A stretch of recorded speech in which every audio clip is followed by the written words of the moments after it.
hands-on experiment of the topic. So let us welcome him with a great, huge round of applause.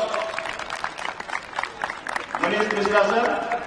So Manish Mishra sir will give us insight about the, behavioral management and the development of the soft skill, which is a very, very, important ingredient of being a teacher.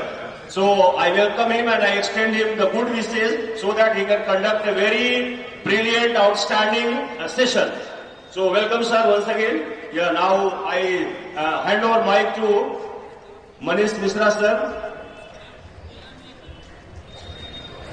to open the session. Thank you. Good morning to one and all. Morning sir.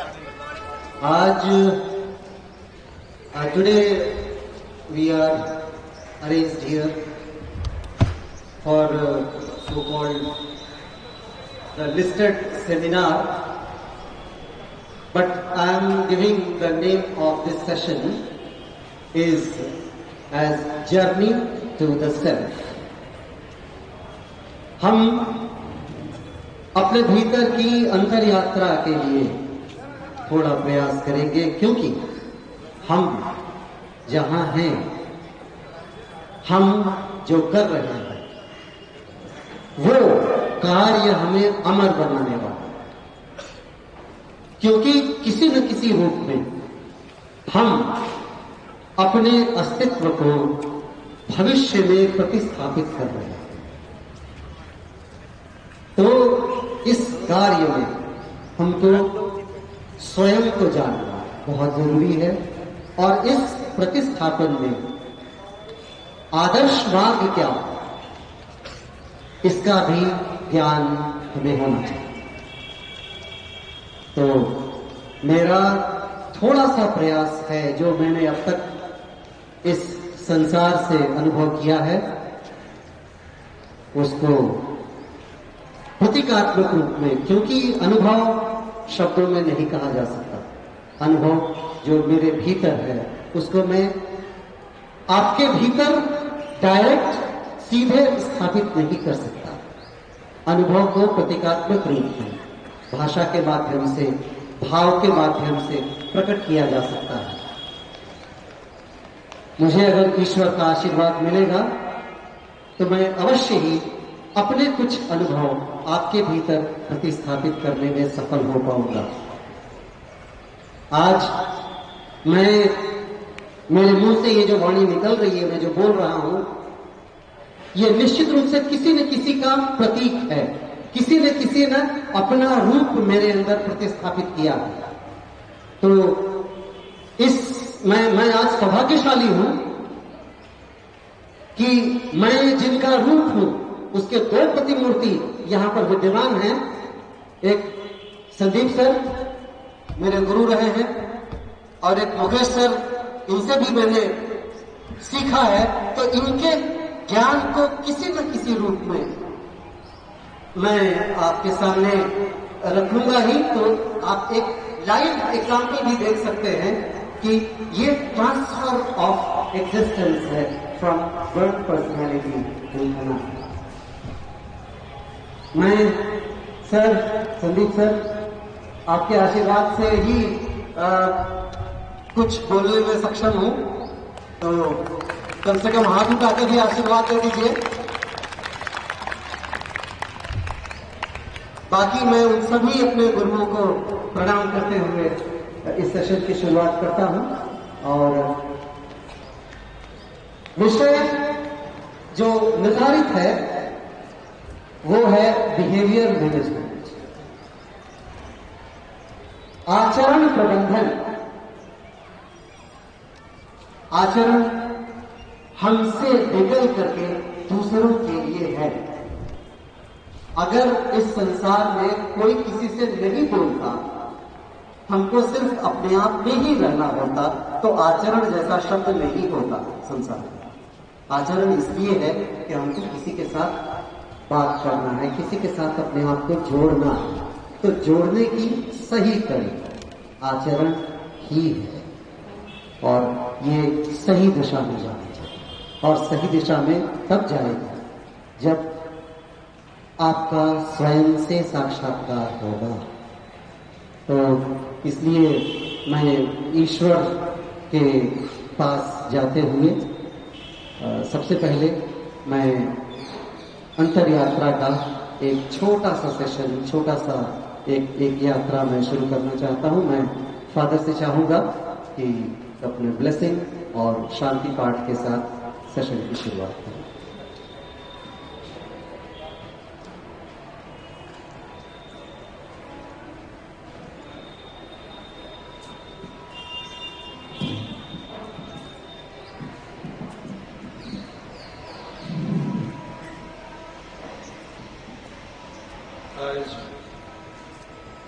Our minister requested me to give a short reading from the Bible. I am here to read for you from the Holy Bible. That also taken from St. Matthew's Gospel, chapter 5. There it is beautifully described about human nature and how one should be. That's also known as beatitude, or having good attitude, we can say. Some places you may have heard this also said to be the Sermon on the Mountain. And this sermon is the best sermon in the Gospel. You may have heard of it also. So Jesus said, seeing the multitude, he went up on the mountain. And when he was seated, his disciples came to him. Then he opened his mouth and taught them, saying, Blessed are the poor in spirit, for theirs is the kingdom of heaven.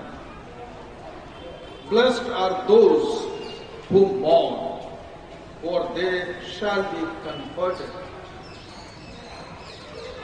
Blessed are the meek, for they shall inherit the earth. Blessed are those who hunger and thirst for righteousness, for they shall be filled. Blessed are the merciful, for they shall obtain mercy. Blessed are the pure in heart, for they shall see God. Blessed are the peacemakers, for they shall be called sons of God. Blessed are those who are persecuted for the righteousness' sake, for theirs is the kingdom of heaven. Blessed are you when they revile and persecute you and say all kinds of evil against you falsely for my sake. Rejoice and be exceedingly glad, for great is your reward in heaven. For so they persecuted the prophets who were before you. Dear friends, since it is on the topic of our human behavior, you may have gone through the famous theory of Johari Bindoo. As it is said of human being, the human mind has four divisions or cubic, you can say. And all known, unknown informations, knowledge, we store in it. So, in my life, in my mind, there are four groups or cubic, I can say. One part of my mind, I know what I am. From one part of my life, everyone knows, like you know, I also know, that what my behavior is. Third type of life, I can say, or mind, or the cubic of mind, which I only know, and you do not know. Another is there, you know, but I do not know. And another one still is there, that neither I know or we know or you know. So that's why human mind is sometimes, or my behavior is sometimes so complicated, sometimes so confused, that because of the unknown mind of mine, sometimes it comes out. So today, as our great Guru, Manish sir is going to conduct this beautiful online classes or offline classes here. We'll hope, gain and try to recollect and also examine our conscience. Which Socrates says, without or unexamined life is not worth living. Unexamined life is not worth living. If I don't examine my life, how far it is good, how far it is bad, then it is not worth living, what he says.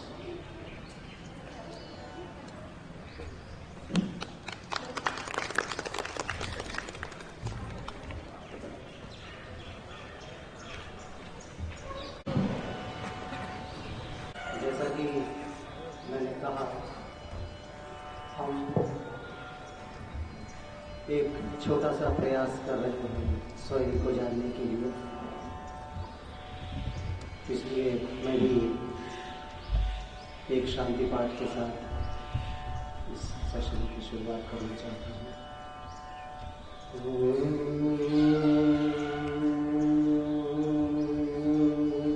Hari ओम। स्वस्ति न इंद्रो वृद्धश्रवा, स्वस्ति न पूषा विश्ववेदाः, स्वस्ति नस्तार्क्ष्यो अरिष्टनेमिः, स्वस्ति no बृहस्पतिर्दधातु। एकादश्वा वरुणः वृष्णिमातरः, शोभन्यावानो विदधेतु जग्मयः, अग्निर्दिवा मनवः, सूरचक्षसो विश्वेनो देवा अवसागमन्निह, भद्रं कर्णेभिः शृणुयाम देवा, भद्रं पश्येमाक्षभिर्यजत्राः, स्थिरैरङ्गैस्तान्तुष्टुः सस्तनूभिर्वशेमहि, देवहितं यदायुः। ॐ द्यौः शान्तिरन्तरिक्षगुं शान्तिः, पृथिवी शान्तिरापः शान्तिरोषधयः, शान्तिर्वनस्पतयः शान्तिर्विषवे देवाः, शान्तिः ब्रह्म शान्तिः, शान्तिरेव शान्तिः, क्षमा शान्तिरेधि। यतो यतः समीधसे ततो नो अभयं कुरु, शन्नः कुरु प्रजाभ्यो भयं न पशुभ्यः। सुशान्तिर्भवतु सुशान्तिर्भवतु सुशान्तिर्भवतु।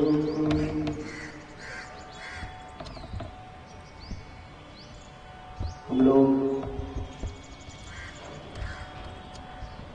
बाहरी दुनिया में बहुत सारी चीजें देखते हैं और उन पर अपनी प्रतिक्रियाएं देखें।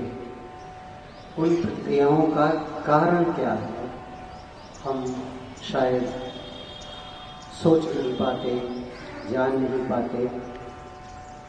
इसलिए अगर संभव है तो थोड़े हद तक हम अपने भीतर के स्पंदन को महसूस करें, जिससे हमें पता लगे कि ये जो हमारी सांसें चल रही हैं, ये जो हम अपनी चेतना में इस संसार का जीवन जी रहे हैं, उसका आधार क्या है। तो एक छोटा सा ध्यान का एक्सरसाइज, ध्यान का एक अभ्यास हम लोग करेंगे। और उसके बाद वास्तव में एक और चीज मैं बता दूं कि बहुत सारी तकनीकी चीजें हैं विद्यमान चारों तरफ, हम किताबों में है, इंटरनेट में है, सब जगह है, लेकिन उपयोगी वही है जो हमारे भीतर अवस्थित है। ये न केन प्रकारेण, जिस भी माध्यम से, और हम विद्यालय में शिक्षक के रूप में हैं, विद्यार्थियों को पढ़ा रहे हैं, तो इसके कारण हमारा व्यक्तित्व का जो अच्छा वाला हिस्सा है, वो व्यवहार से संबंधित जो बातें हैं, वो व्यवहार हमारे अंदर अवस्थित है मानव रूप में। तो सिर्फ उसको जान करके, उसको खोज करके, उसको अपने काबू में कर लेना है। तो इसलिए आज के सेशन में मैं कोई बहुत ज्यादा तकनीकी बातें नहीं मैं बताने जा रहा हूं। जो कुछ भी होगा वो आप ही करेंगे, आप ही समझेंगे। मैं सिर्फ एक संयोजक का काम करूंगा।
अभी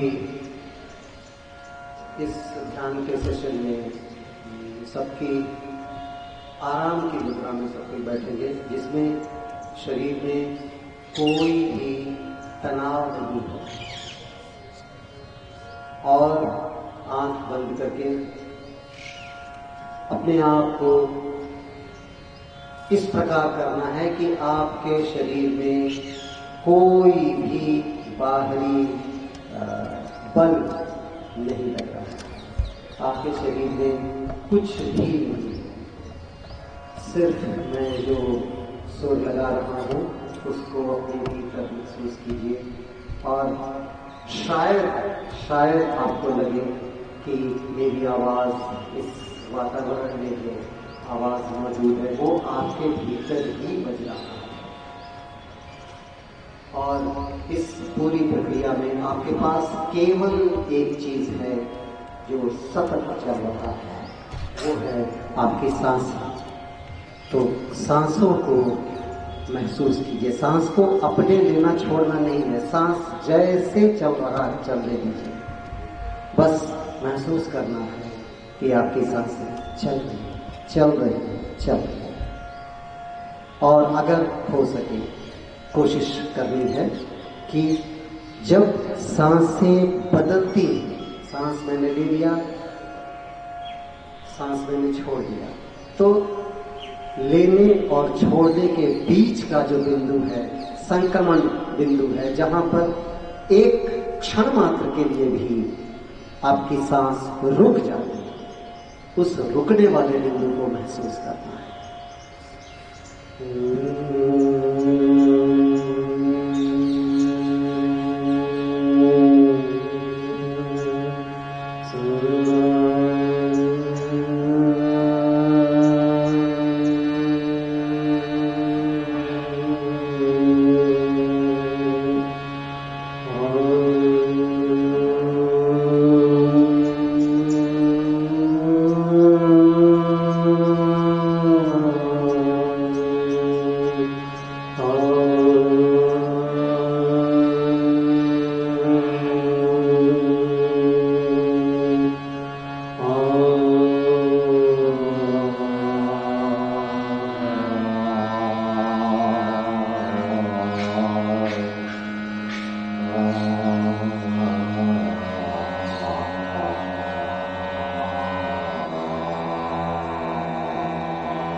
अवस्था में रहेंगे। वास्तव में इसके पीछे की तकनीक यही है कि आपके भीतर का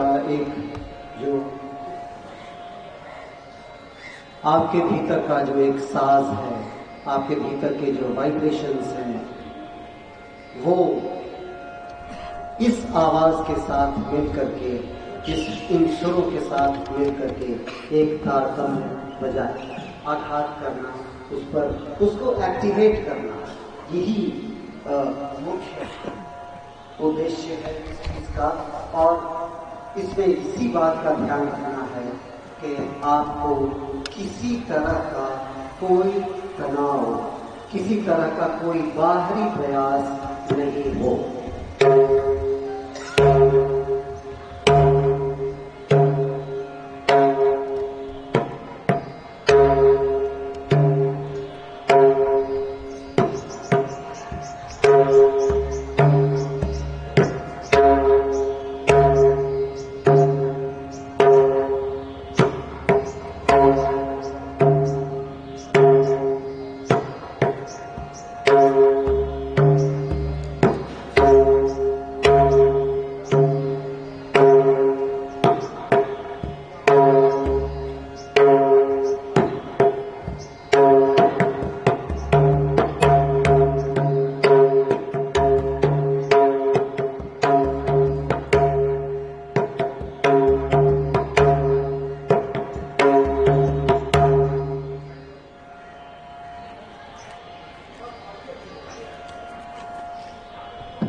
जीवन में एक नीरव सन्नाटा, कुछ भी सुनाई नहीं पड़ रहा है। अकस्मात एक बच्चे की रोने की आवाज,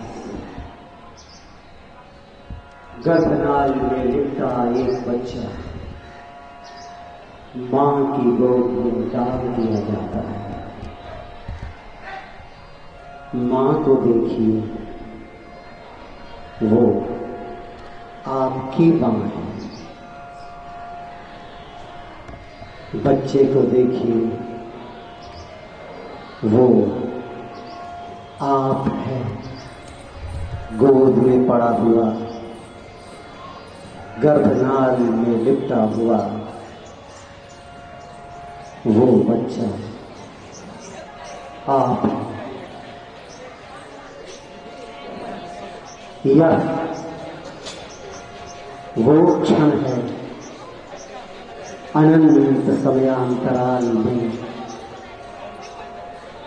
पीछे के अनंत से लेकर आगे के अनंत तक के समयांतराल में, यह वह क्षण है जब इस संसार में आपने पहली सांस ली।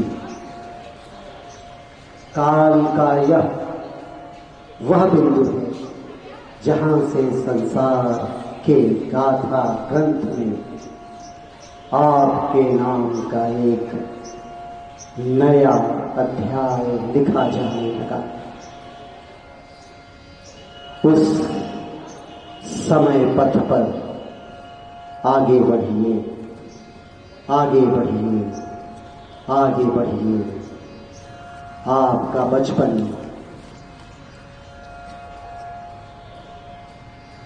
आपके खेल कूद, आपके गांव, आपके गलियारे, आपका स्कूल, आपका वातावरण, हर चीज पर जाइए, देखिए, अपने आप को महसूस कीजिए।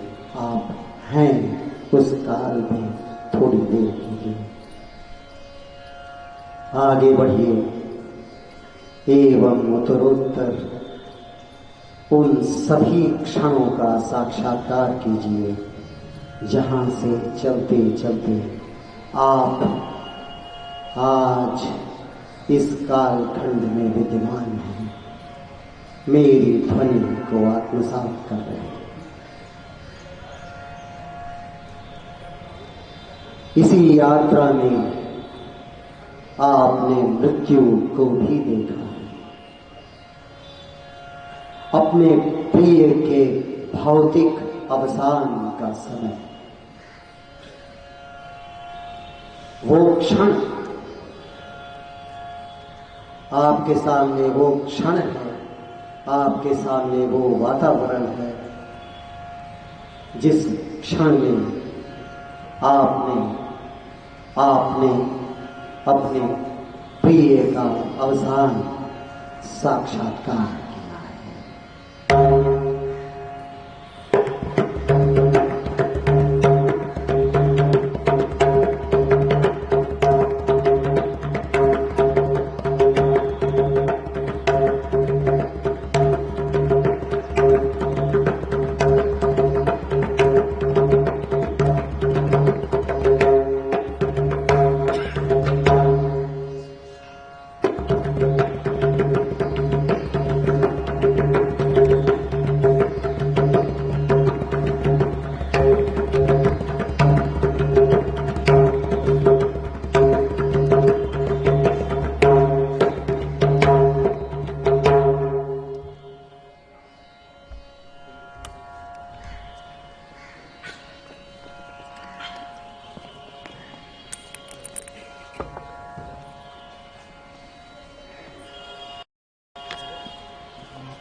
आपके सामने आपके प्रिय का कायिक अस्तित्व मिट गया है। आपके लिए आपका अस्तित्व हर दिन मिटता है। आपने मृत्यु का साक्षात्कार किया। आपका कायिक अस्तित्व इस संसार से चला जाता है। आप कल्पना कीजिए उस क्षण का जब समस्त सांसारिकताएं निपटाकर आप बिस्तर पर सोने के लिए जाते हैं। क्षण भर में आपकी चेतना शून्य हो जाती है। यही मृत्यु का साक्षात्कार है।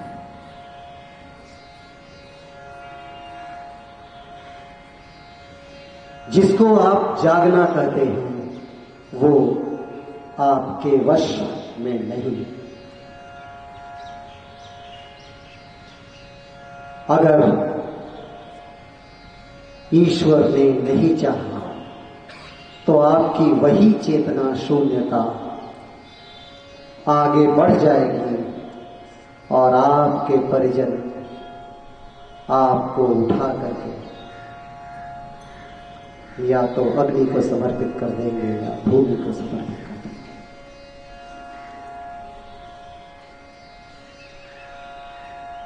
हर दिन हम अपनी मृत्यु को महसूस करते हैं।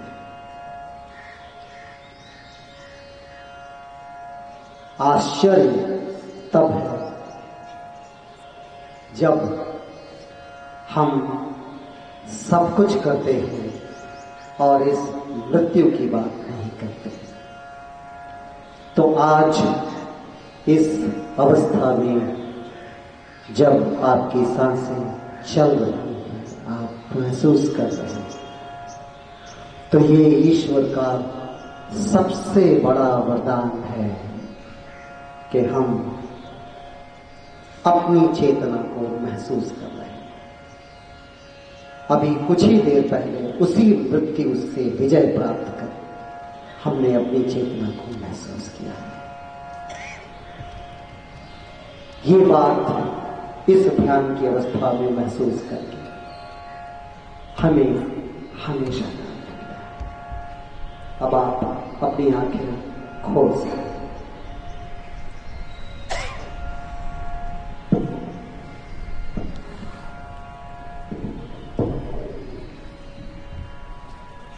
तो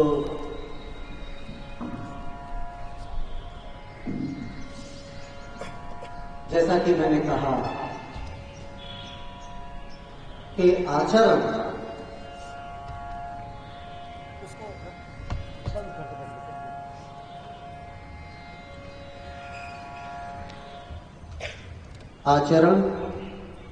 हमसे उद्धृत।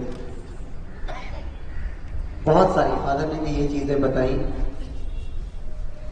कि अलग अलग तरीकों से हम अपने बिहेवियर्स को मेजर करते हैं। वो जो हम जानते हैं, वो जो हमारे आसपास वाले जानते हैं, और वो जो ना हम जानते हैं आसपास वाले जानते हैं। और यही जो बिहेवियर होता है, यही जो आचरण है, वो सबसे खतरनाक है। तो हम कहीं ना कहीं थोड़े प्रयास के द्वारा, थोड़े आत्ममंथन के द्वारा अपने इसी आचरण को निकालने की कोशिश करें।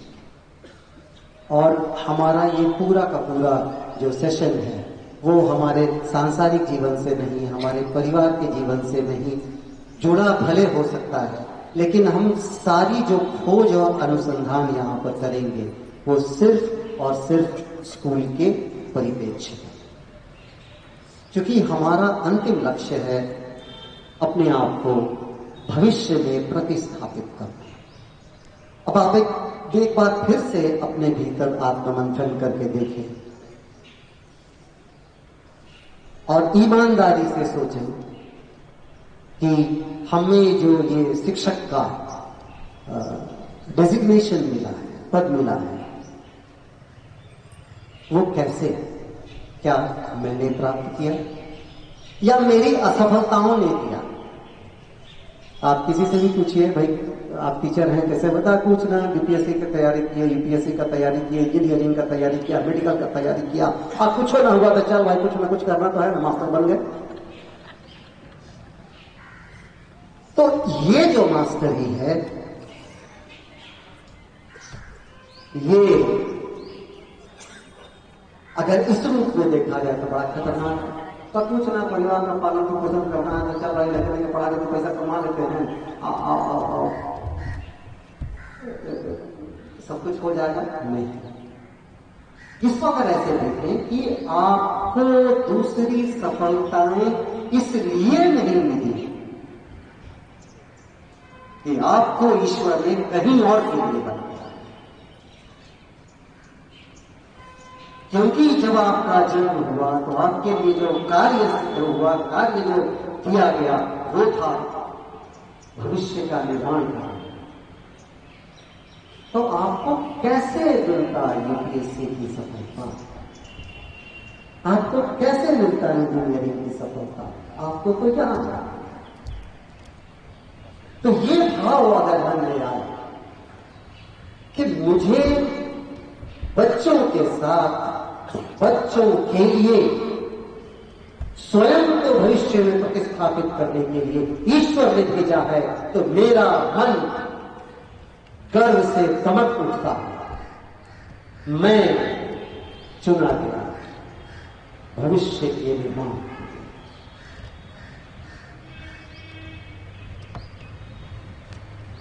फिर भी हम मनुष्य हैं, हमारे अंदर भाव है, विचार है। एक बार हमसे किसी ने पूछा, अच्छा ये बताइए कि मन क्या है?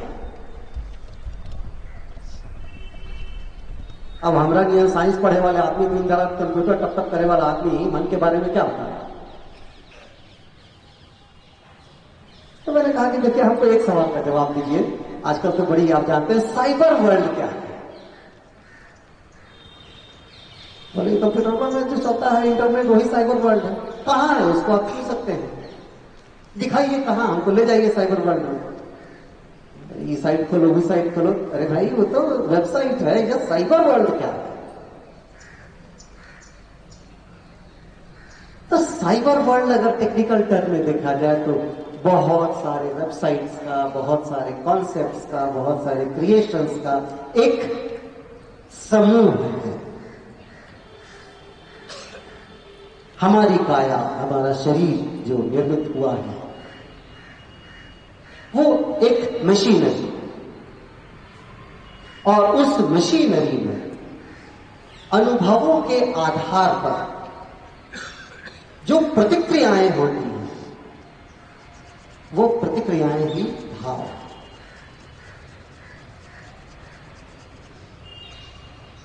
तो हम एक मशीन के द्वारा, अब जैसे मैं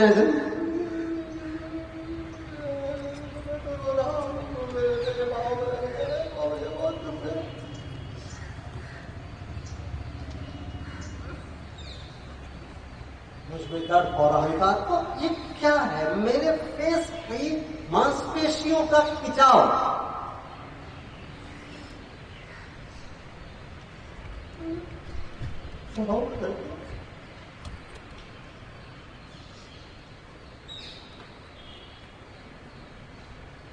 मांसपेशियों का खिंचाव, यही तो भाव है। कोई विद्यार्थी आया, क्लास में पटक दिया किसी चीज को,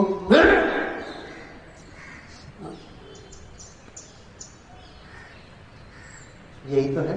अगर तटस्थ हो जाएगा कि हमको कोई मतलब नहीं, हम केवल देख रहे हैं, तो ये क्या है? सिर्फ सिर्फ सिर्फ एक यांत्रिक प्रतिक्रिया जो चेहरे से, शरीर से और होता है। इस यांत्रिक प्रतिक्रिया का कारण क्या है? बाहरी कारण। तो ये सिर्फ और सिर्फ एक प्रतिक्रिया है। अगर हम ये मान लें तो हम ऐसी प्रतिक्रियाएं क्यों करें जो किसी में ऋणात्मक भाव उत्पन्न करें? हम ये सोच नहीं पाते, और हमको लगता है कि हमको गाली देंगे, उठा के पटक देंगे, मर्डर कर देंगे, गोली मार देंगे, बम फोड़ देंगे, सब कुछ कर देंगे। मैं आता हूं दिल्हा से। एक अक्सर ही एक लेडी मुझे मिल जाती है रास्ते में। कभी उसके शरीर पर कपड़े होते हैं, कभी कपड़े नहीं होते हैं, कभी किसी पर पत्थर फेंक रही होती है। मुझे बड़ी प्रेरणा देती है वो औरत। उसको कुछ मतलब नहीं है किसी से, वो अपने में मगन है। खाने का मन किया खाना मांग लेगी, किसी को पत्थर फेंकने का मन हुआ पत्थर फेंक देगी, कपड़ा खोल के फेंकने का मन होगा फेंक देगी। मुझे जो मन में आएगा मैं करूंगा। मैं अक्सर लोगों से कहता हूं कि आज से 10-15 साल के बाद अगर ट्रेन स्कूल के गेट पर कोई आदमी अपना शर्ट फाड़े हुए, अंडरवियर पहने हुए, बाल नोचता हुआ दिखे तो एक बार चेहरा जरूर देखना। हो सकता है मनीष मिश्रा नजर आवे।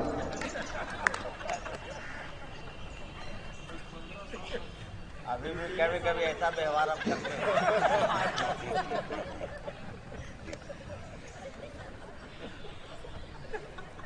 कहने का मतलब, जब हम अपेक्षाओं से मुक्त हो जाते हैं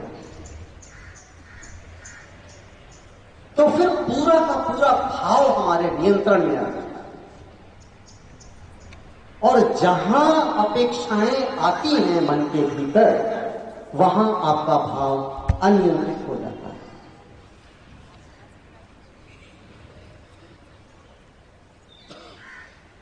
अगर अपेक्षाओं को एक एंटिटी माना जाए, एक तत्व माना जाए, है, अपेक्षा है, भाव आ गया। मैं एक बार, अभी कल की बात या परसों की बात है, किसी को मैंने कहा कि मैं बिहेवियरल मैनेजमेंट पर सेमिनार लेने जा रहा हूं। तो हमारे मित्र हैं, उन्होंने ऐसे कह देखा अपने लक्षण ठीक नहीं हो रहे, वो दूसरा का ठीक लक्षण करे चला।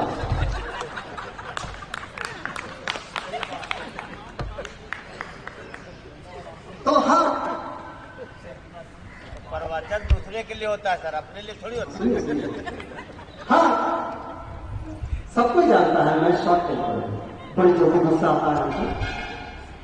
लेकिन यहां जितने लोग बैठे हुए हैं, कोई कहे कि मेरा किसी से भी मैंने बातचीत नहीं है, कौन मुझे पसंद नहीं करता और मैं किसको नहीं पसंद करता हूं, कारण यह कि मैं जानता हूं स्वयं को। हाँ, मैं शॉर्ट टेम्पर्ड हूं, लेकिन जैसे ही वो भाव समाप्त होता है, मुझे आपका पैर पकड़ने में भी कहीं कोई बुरी नहीं कि भैया एक इमोशन, चलो खत्म हो गया, अब चलो आ जाओ वापस, ये सत्य है। तो हम ये संकल्प नहीं कर सकते कि आज से मैं ऐसा नहीं करूंगा, ये नहीं हो सकता।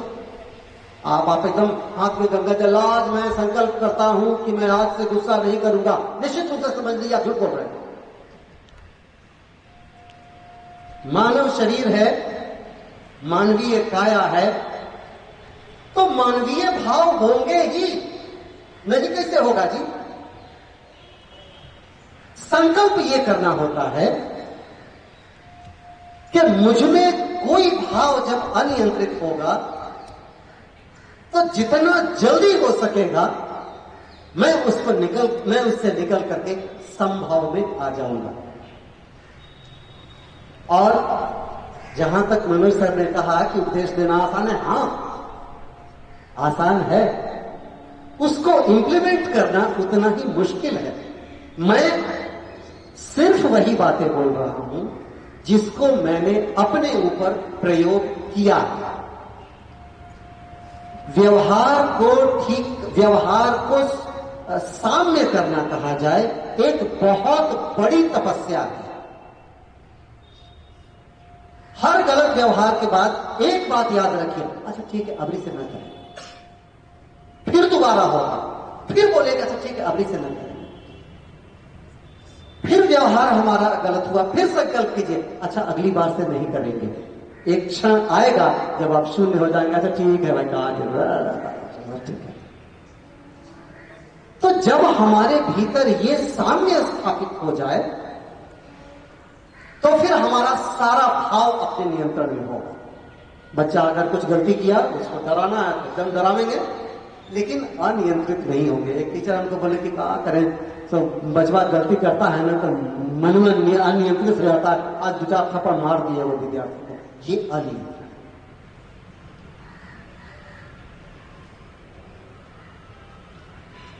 बहुत बार ऐसा होता है कि गार्जियन आ जाते हैं उधर से चिल्ला, हमारा बच्चा का कान फोड़ दिया, हमारा माथा फोड़ दिया, बहुत गंदा टीचर है, केस कर देंगे, ये कर देंगे, वो कर देंगे।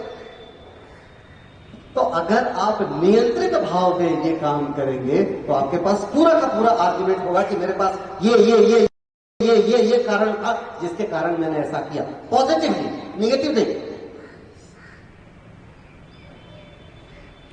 और अगर आपने अनियंत्रित होकर के काम किया है तो जाने तैयार हो जाएंगे जल जाने के लिए। तो बिहेवियरल मैनेजमेंट में सबसे जरूरी चीज जो है वो है सेल्फ कंट्रोल। और आपको किसी न किसी रूप में एक अभिनेता की तरह कार्य करना है। ड्रामेटिक्स इन टीचिंग एक सीबीएसई के करिकुलम में है टॉपिक। तो सबसे बड़ा अभिनेता, ऐसे लोग कहते हैं कि नेता होता है, लेकिन मेरे विचार से अगर शिक्षक हो जाए तो तस्वीर ही बदल जाए शिक्षा जगत की।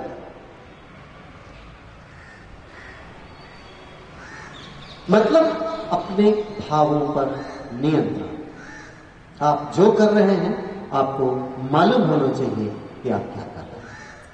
तो कुछ एक्सरसाइजेस मैंने रखे हैं। टाइम इस सेशन का कितना बचा? 20 मिनट्स। अगर आपको आनंद आ रहा है, एक्चुअली मेरे नाम से आज 2 सेशन है, तो मैं टाइम मैनिपुलेट कर सकता हूं।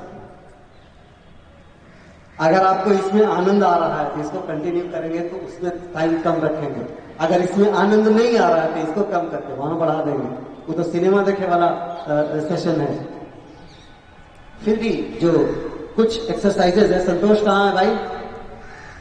एक्सरसाइजेज को आप सिनेमा देखे वाला सेशन बोलते हैं सर? नहीं, आप गलत समझ रहे हैं। वो छोड़िए ना, वही कीजिए, वहाँ घुमा लीजिए। ये में जो कराना कराइए, सिनेमा देखिए।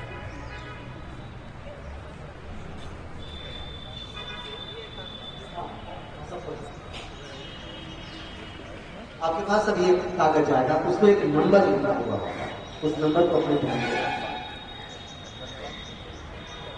ऐसी करने की बात तो और लोगों ने तो बात नहीं करते।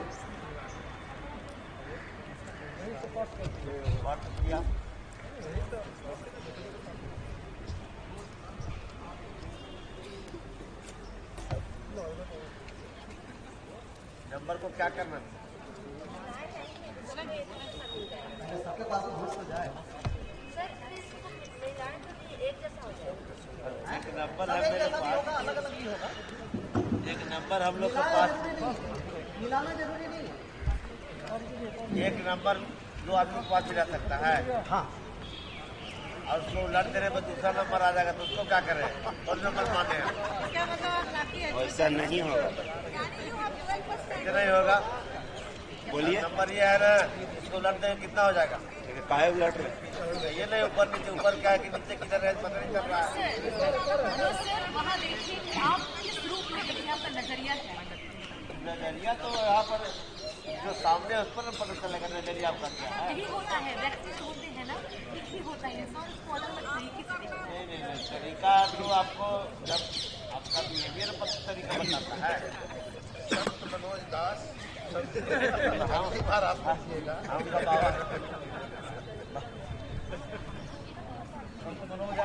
जैसे मान लिया किसी अगली बार आपका हम जानते हैं क्या बच्चा करना नहीं है।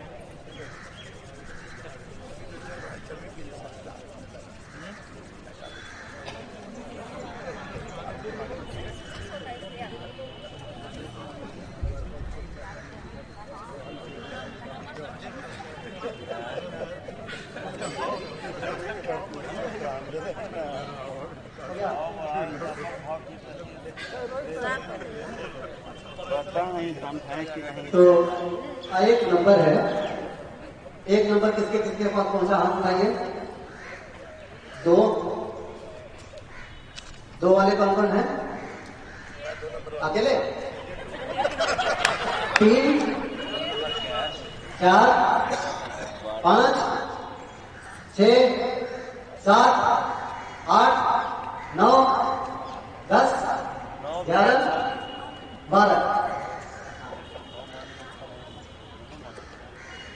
थोड़ी देर के लिए अपने भीतर देखिए,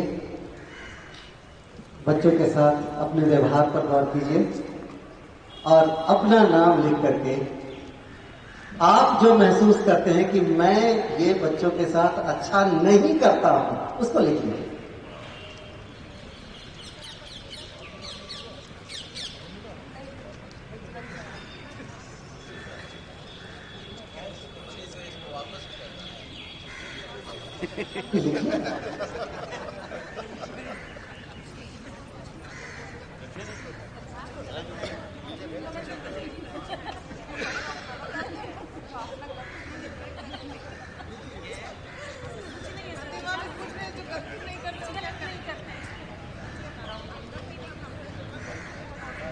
अच्छा ठीक है, जो नहीं कुछ करने वाले हैं वो आदर्श पुरुष स्त्री हैं, मैं उनको नमन करता हूं।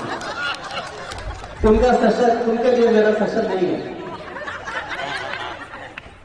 सब तो आदर्श है लोग। संतोष कहाँ गया? वो डब्बा ले लो।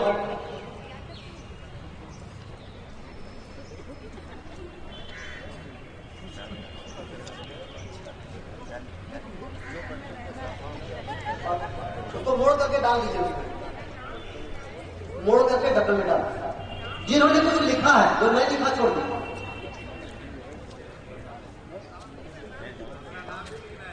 हाँ, नाम लिखना है।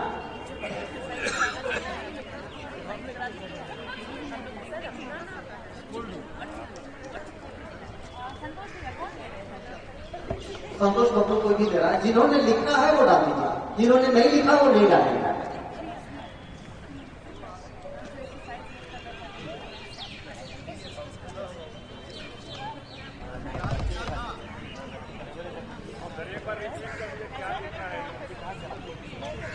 हम जानते हैं कि हमने कभी कभी किसी समय में विद्यार्थियों के साथ अच्छा नहीं किया।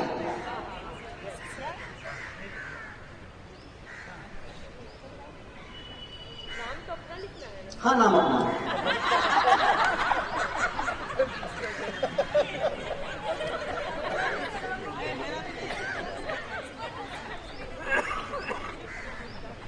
देखिए,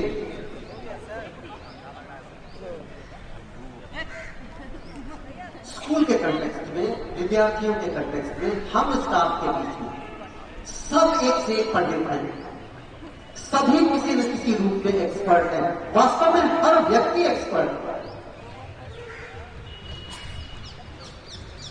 अगर हम अपने बंधन तोड़ दें, हम एक पैसेज बनाएं विचारों के आवागमन का, तो ये पूरे के पूरे विचार इंटीग्रेट होकर के कंप्यूटर की भाषा में इंटरनेट का रूप ले लेंगे। ये जो एक्सरसाइज है, इसका अगला पार्ट जो है वो आपके परमिशन से, ये आपको हाथ उठा करके या ध्वनि मत से बताना पड़ेगा, नहीं तो पहले उधर एक हवन कुंड हुआ करता था जिसमें 24 घंटे अग्नि प्रज्वलित होते रहती थी। हजरत आपको शायद मालूम है कि नहीं, तो स्कूल का पूरा कूड़ा वहां जलते रहता था और हमेशा उसमें आग जलते रहती थी। तो अब तो वो हवन कुंड नहीं है। आगे की चीज शुद्धतः आपके विचार पर निर्भर है। अगर हाँ तो ये एक्सरसाइज आगे बढ़ेगा, नहीं तो ये किसी न किसी हवन कुंड को समर्पित कर दिया गया। आपके विचार आप ही को मुबारक हो।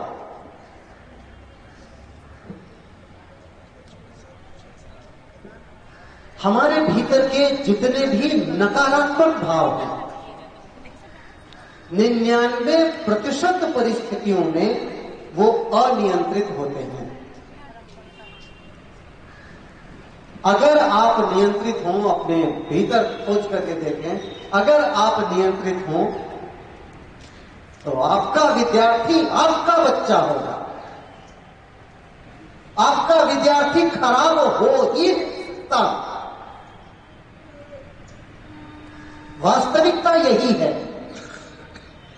हर विद्यार्थी अपने भीतर एक ऊर्जा छुपाए है।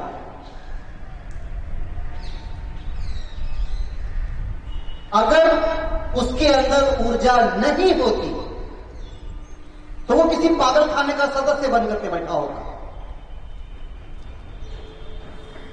अगर कोई विद्यार्थी इस स्कूल के परिसर में आने योग्य है तो उसमें अनंत ऊर्जाओं का भंडार है। आप किसी रूप में, किसी समय में, नियंत्रित अनियंत्रित किसी भाव में उसको ये नहीं कह सकते कि तुम कुछ नहीं कर सकते। और अक्सर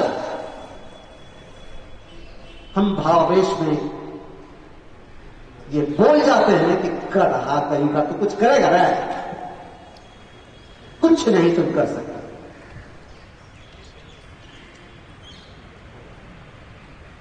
कारण हमारे भीतर का फ्रस्ट्रेशन। हम अपने मैडमों से घरे से लड़ करके आवेंगे तो वहां तो कुछ कर नहीं सकते। तो वो अवसाद कहां निकला? कहीं न कहीं तो निकलना। हम अनियंत्रित हो जाएंगे। और वो अनियंत्रण जाएगा विद्यार्थी। और आपके मुंह से जैसे ही निकला कि तुम कुछ नहीं कर सकते, इसका कितना बड़ा नेगेटिव इंपैक्ट विद्यार्थियों पर होगा, इसकी आप कल्पना करते नहीं कर सकते। टेक्स्ट कंटेंट्स मेरे पास बहुत है, बहुत कुछ मैंने एक्सप्लोर किया। इस दरमियान चर्चाएं बहुत हो सकती हैं, लेकिन उसकी ना आवश्यकता मैं अभी महसूस करता हूं। मैं सिर्फ इस सेशन में ये महसूस कराना चाहता हूं आपके भीतर क्या है और आप क्या कर सकते हैं। तो ये जो एक्सरसाइज है, आपने अपनी कमियों को लिखा है। आपको लगता है कि ये प्रयास हो कि वो नहीं हो दोबारा, तो अपने आप में इतना साहस होना चाहिए कि मैं किसी से भी बोल सकूं कि यार मैं पढ़ूं, थोड़ा बर्दाश्त किया करो हमको। तो सामने वाला भी जानेगा कि अग्निया से कहीं बच करके रहना है, कैसे बिहेव करना है, और अगर उसका भाव अगर अनियंत्रित हो जाए तो कैसे उसको कंट्रोल करना है। तो मैंने ये जो इकट्ठा करवाया है, रैंडमली बॉक्स में है, मैं अभी घुमवा दूंगा। किसी का चिट कोई उठा लेगा, उसको जानेगा और उस पर एक तरीका बताएगा जिससे उस पर नियंत्रण पाया जा सके। अगर आपको ये मंजूर है तो हाँ, ना तो हवन करूंगा। हाँ के पक्ष में कितने लोग हैं? बोल करके आवाज सुनाई पड़ता है। ना के पक्ष में कितने लोग हैं? चलो भाई, बहुत बढ़िया। संतोष,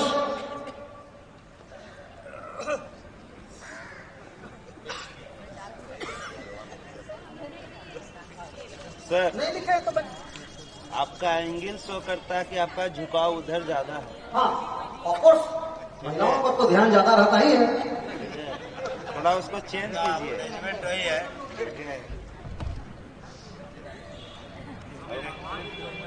फ्रंट से कभी नहीं आया।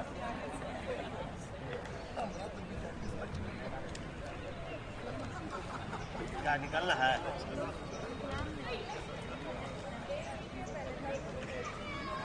अब माइक दे दीजिए, लोग पढ़ेंगे। आप कैमरा से नहीं आगे भी कर लीजिए। आप थोड़ा सा राइट टर्न लीजिए ना। हाँ,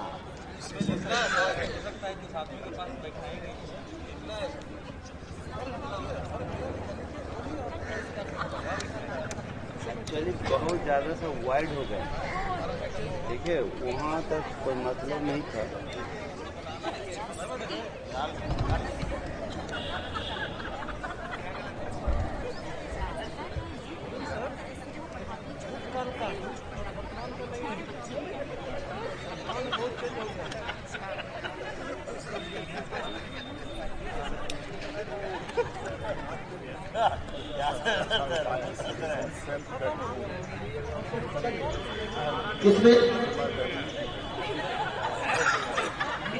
इसमें आप अपने से लिख दीजिए कि आपके विचार से कैसे आप इस पर विजय प्राप्त कर सकते हैं और उसको सम्मान के साथ लौटा दीजिए, जिसका पेपर आपको मिला है।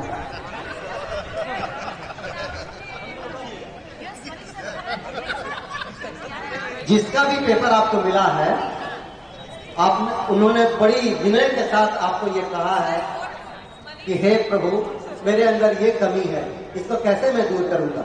आप उस पर सोल्यूशन लिख दीजिए और उनको दे दीजिए।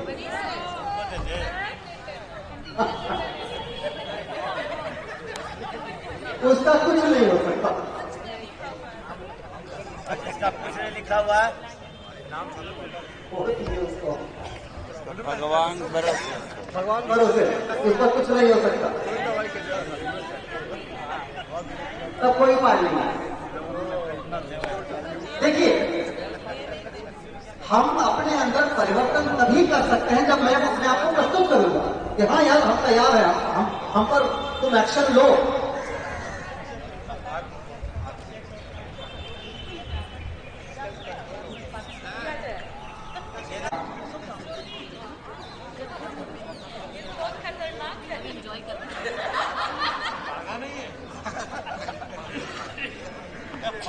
तो जैसे और एक एक्सरसाइज था अपने पास, लेकिन समय की अनुपलब्धता के कारण मैंने कुर्सी ये सब उसी के लिए मंगवाया था। वास्तव में था क्या कि हम अलग अलग जो बिहेवियर्स हैं हमारे भीतर जो अनायास निकल जाते हैं, उस पर एक इम्प्रोवाइजेशन करके एक्ट किया जाए और उससे निष्कर्ष निकाला जाए। इसलिए मैंने ग्रुप बनवाया था, 12 ग्रुप। तो 12 ग्रुप में अलग अलग बढ़ करके हम लोग अपने से एक्सप्लोर करते हैं इसको कि इस पर कैसे नियंत्रण किया जाए। लेकिन दिलीप सर ने कहा कि अब इसको जल्दी वाइंड अप करना है। तो मैं फिर कभी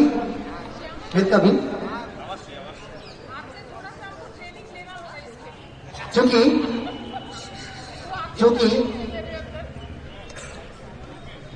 जब तक प्यास बनी न रह जाए तब तक आदमी कुएं के पास जाएगा कैसे? अगर ये सेशन पूरा हो जाए तो फिर अगला कैसे? तो इसलिए अधूरापन रहना चाहिए जीवन में, क्योंकि वही अधूरापन जीवन को गति देता है। तो मैंने जैसे पिछले दिन मैंने धन्यवाद ज्ञापन में कहा था कि आपने बहुत सारी बातें बताई, केवल एक शब्द याद रहेगा, वो है कंस्ट्रक्टिज्म। उसी प्रकार मैंने बहुत सारी चीजें की। आपको सिर्फ एक चीज याद रहना चाहिए, वो है सेल्फ एक्सप्लोरेशन। और दूसरी चीज ये कि आप किसी न किसी रूप में स्वयं को भविष्य में प्रतिस्थापित कर रहे हैं। आपके सारे नकारात्मक विचार अपने आप मिट जाएंगे, उसके लिए कोई अलग से टेक्निक सीखने की जरूरत नहीं है। जिसमें आप अपना प्रतिबिंब देख पाएंगे कि ये मेरा भविष्य है। आपने कहा कि मैं संदीप सर हूं, मैं मुकेश सर हूं। आज मैं ये जो बोल रहा हूं, जिस रूप में बोल रहा हूं, आप संदीप सर से परिचित होंगे तो जानते होंगे, कहीं ना कहीं उनकी छाप झलक रही है। मैंने जो सुर लगाया, मैंने जो संगीत की बात की, कहीं ना कहीं आपको मुकेश सर की छाप उसमें दिखाई पड़ेगी। उन्होंने हमें अपने आप को स्थापित किया। अगर इस भाव के साथ आप अपने विद्यार्थियों के साथ काम करेंगे, आपको ये कहने की जरूरत नहीं पड़ेगी विद्यार्थी से कि तुम कुछ नहीं कर सकते, क्योंकि वो आपका रूप होने जा रहा है आने वाले संसार में। तो मैं इन्हीं बातों के साथ आज का वक्तव्य को विराम देता हूं, समाप्त नहीं कर सकता। धन्यवाद। अगले सेशन में मैं फिर रहूंगा, लेकिन वो मेरा दूसरा रूप होगा। वाकई बहुत मुश्किल है कि उनको 100% समझ लिया, परंतु उन्होंने जिस तरीके से बताया, खुद को समझना, खुद पर काबू रखना, प्रतिक्रियाओं पर काबू रखना, यह कहने में बहुत ही सहज है और यही उपयोगी भी है जीवन के। सो हर किसी की तरफ से मनीष मिश्रा सर को हार्दिक अभिनंदन। इस सत्र में हम सब ने बहुत कुछ सीखा, लेकिन पूरी तरीके से सीखने के लिए हमें अपना समय, अपना प्रयास इसमें लगाना पड़ेगा। यह ऊर्जाओं का संसार वाकई इतना सरल नहीं कि हम खुली आंखों से देखें। उसके लिए अपने भीतर देखना होगा, समझना होगा। अपनी एक वाक्य में जो मैंने कहा, व्यक्ति एक होता है परंतु उसे देखने का नजरिया हमारा है। उसमें बहुत सारे गुण होते हैं, परंतु हम किस एक गुण पर अपनी थीसिस लिखने जा रहे हैं, वो हमारा नजरिया है। मनीष मिश्रा सर को फिर से हार्दिक अभिनंदन। Thank you. Just please move first floor computer lab.